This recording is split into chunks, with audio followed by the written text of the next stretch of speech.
Assalamualaikum warahmatullahi wabarakatuh.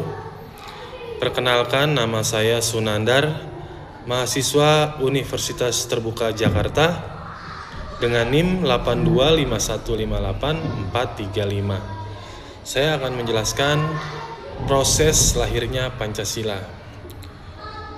Proses perumusan dan penetapan Pancasila sebagai dasar negara melibatkan 3 badan penting dan melalui beberapa tahapan krusial, yaitu yang pertama Sidang BPUPKI, Piagam Jakarta, dan PPKI. Proses dimulai dengan sidang pertama BPUPKI yang berlangsung dari 29 Mei hingga 1 Juni 1945. Tujuannya sidang ini adalah merumuskan dasar negara Indonesia merdeka. BPUPKI bertugas menyelidiki dan menyusun dasar negara bagi Indonesia merdeka. Dalam sidang pertamanya, beberapa tokoh menyampaikan usulan mengenai dasar negara. Yang pertama Muhammad Yamin, tahun 29 Mei 1945.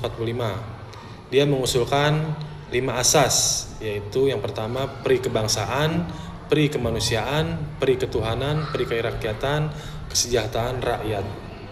Yang kedua yaitu Supomo.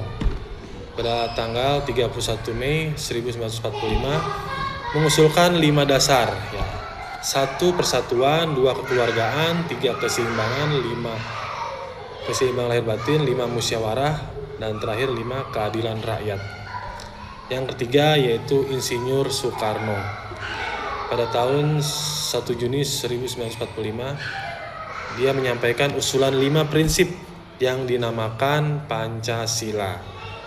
Yang satu, kebangsaan Indonesia, internasionalisme atau pri kemanusiaan, mufakat demokrasi, kesejahteraan sosial, dan 5 terakhir ketuhanan yang Maha Esa.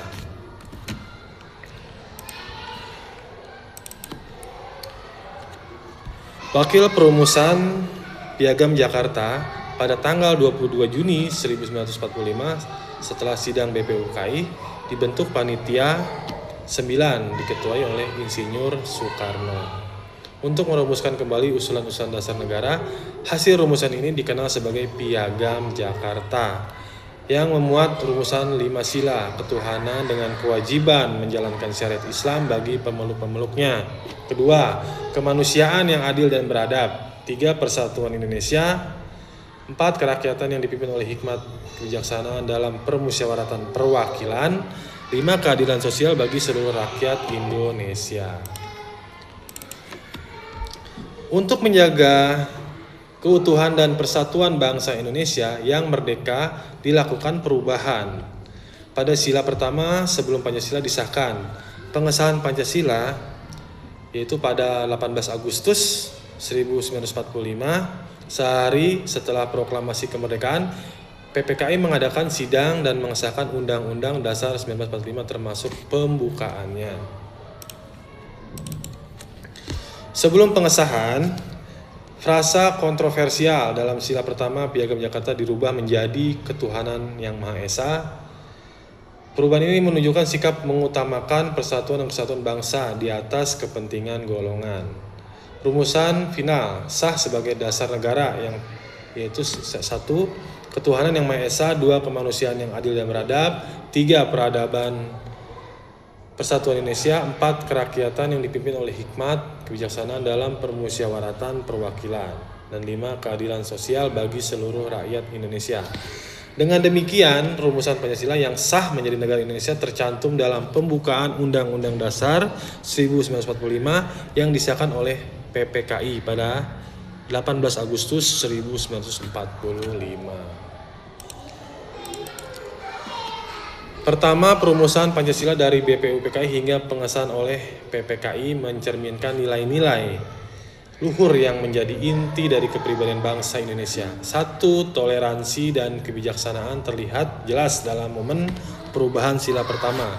Dari Piagam Jakarta, para pendiri bangsa termasuk tokoh-tokoh Islam menunjukkan sikap rela berkorban dan mengutamakan kepentingan umum di atas kepentingan golongan demi persatuan bangsa yang majemuk.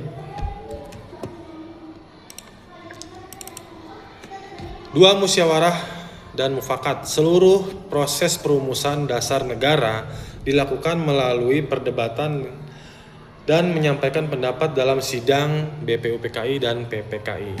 Mereka menghargai perbedaan pendapat dan mencapai keputusan melalui persatuan yang didasarkan pada hikmat kebijaksanaan. 3. Semangat kekeluargaan dan gotong royong. Para tokoh bekerja keras dan bersama-sama merumuskan fondasi negara tanpa memandang suku ataupun agama, menunjukkan semangat untuk mencapai cita-cita bersama. 4. Integritas dan patriotisme. Para pendiri agama, pendiri bangsa memiliki komitmen untuk mendirikan negara yang berdaulat dan adil dengan menanamkan nilai-nilai kebangsaan yang disahkan dari budaya Indonesia itu sendiri. Dan yang terakhir adalah relevansi bagi generasi muda. Pelajaran terpenting dari sejarah lahirnya Pancasila yaitu kemampuan untuk bersatu dan berkompromi di tengah perbedaan yang ada. Para pendiri bangsa mengajarkan bahwa satu, perbedaan suku, agama, dan pandangan politik tidak boleh menjadi penghalang untuk mencapai tujuan nasional yang lebih besar. Yang kedua, setiap masalah harus diselesaikan melalui diskusi yang jujur dan terbuka dengan mengedepankan akal sebagai dasar dan kepentingan bersama, bukan dengan paksaan dan kekerasan. Yang terakhir, ketiga, harus siap mengesampingkan kepentingan pribadi atau golongan demi masalah seluruh rakyat Indonesia. Terima kasih penjelasan lahirnya Pancasila dari saya. Wassalamualaikum warahmatullahi wabarakatuh.